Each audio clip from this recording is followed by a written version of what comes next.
A client of ours who did not save any money for 10 years of their working life has now accumulated more than 1 crore rupees in just mutual funds in 5 years. This is possible and we can help you get to the top 1% in India. Folks, welcome to the channel. My name is Niraj and I talk about personal finance and credit cards on YouTube. We help people like you manage their finances, manage their investments, plan their insurances, plan their taxes, plan their estate, file their taxes, and do a lot more. If you're interested, use the form in the description box below and reach out. All right. So, guys, we are going to, figure out how to get in the top 1% of the wealthiest Indians. Do you know how much do you need for that? Just 1.52 crores, by the way. So, it's not really difficult per se, but we are going to talk about how you, as a person who's not been able to save enough money, can do it. This is all about creating systems in your life. Okay, so we'll split the video in two parts. We'll first talk about what changes you can do without doing a lot on creating another business or working on your skills.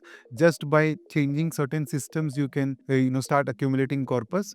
And then we will also talk about other things that you can do which can help you fast track this process, and you can end up with more than a crore. So let's start understanding the systems part first. Okay, so when this client came to us, this client basically was spending a lot of money on discretionary spends. Okay, what do you mean by discretionary spends? Money spent on eating out, money spent on food deliveries, money spent on clubbing, shopping, and things like this, right? These are the things where you don't spend without any plan. All of these spends were reckless in nature. What is the system that you need to put in? You need to put in a system of budgeting. Okay, some thumb rules. Okay, that I will not spend more than 10% of my money on discretionary spends, be it eating out or be it shopping. I will stop ordering food from outside and I will hire a cook. This itself can create a big delta in your savings. Okay, so there are a couple of rules that you can use to make it very, very simple. The first rule is the 25, 15, 50, and 10. Okay, so 25% of your money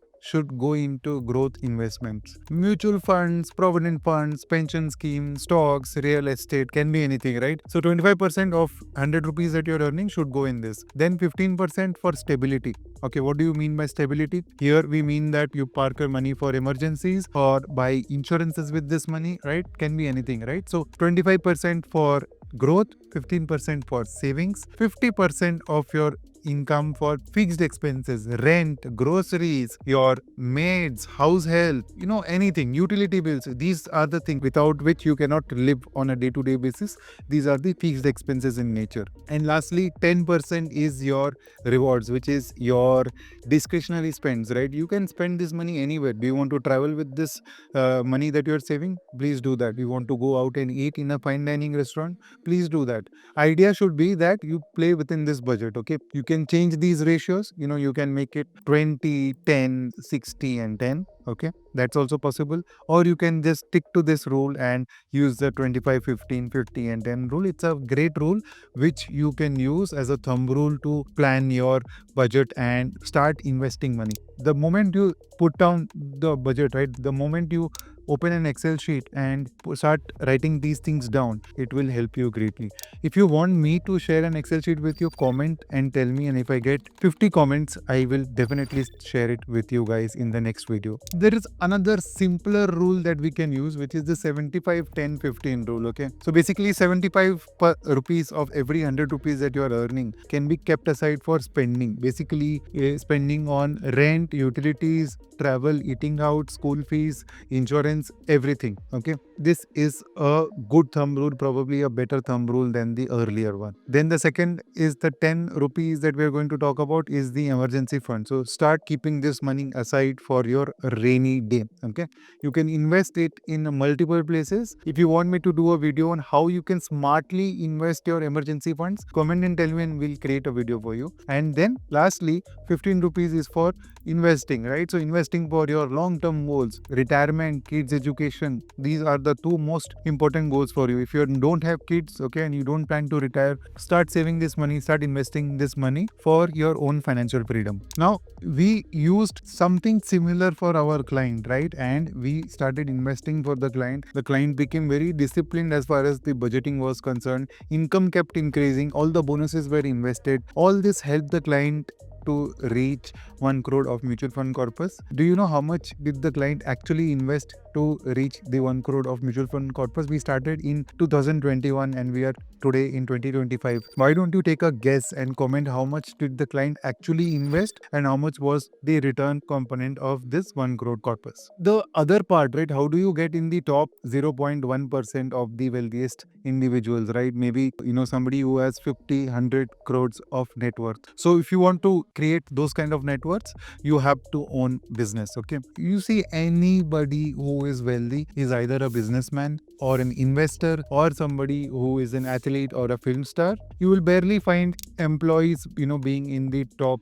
0.1% or top 0.5% of the wealthiest individuals in the world. Employees are very handful and few people who have received ESOPs of companies, big companies who got listed and made them rich. But otherwise, an employee who receives only salary will barely fall in this list. You have to own your own equity in businesses. You create your own business or you invest in other people's businesses, and that's what you do. But what to use the rules that we discussed earlier, that money, be it 15% or 25%, is not going to get you too far. It's only going to help you meet your financial freedom, maybe, okay, maybe help you with your retirement and kids education goal, but it's not going to help you get wealthy and create generational wealth. For that, you need to have a lot more income. So you have to focus on something which is missing, which people don't focus on, which is the income part. Okay, you have to increase your income, guys. So let me give you my own example. My YouTube channel, the other YouTube channel where we talk about credit cards, on that channel we have around 28,000 subscribers. That channel makes me enough money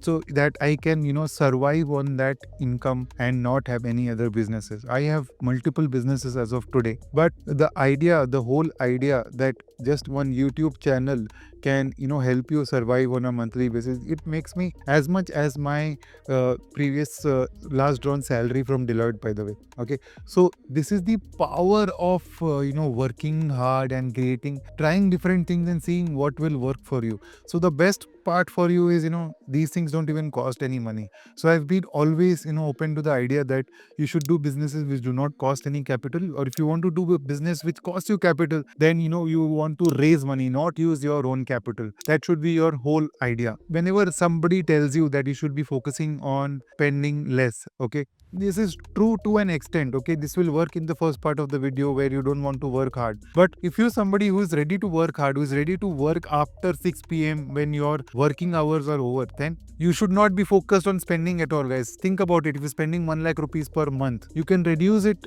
up to say 60-70,000 per month, not beyond that, right? But if you're earning 1.5 lakh rupees per month, can you make it 3 lakh rupees per month? Can you make it 5 lakh rupees per month? Can you make it 10 lakh rupees per month? Yes, you can. Okay, so that's where your focus should be. Working on your skills, creating businesses, okay, creating side gigs, can be anything. Okay, say you start a YouTube channel, it does well and you start making some money. All the extra money can be invested. It will not only fast track your financial freedom and retirement goal, but it will also make you very rich over the long run. So your focus should be on creating assets, creating businesses, and lastly, improving your skills. Continuously work on improving your skills. All these things will make one thing sure: you will focus on increasing your income. Your income will definitely increase. Let me know in the comment section what you are working on. Okay, are you working on improving your skills? Are you working on creating different assets? You need to focus on growth assets. Okay, don't focus on dead assets.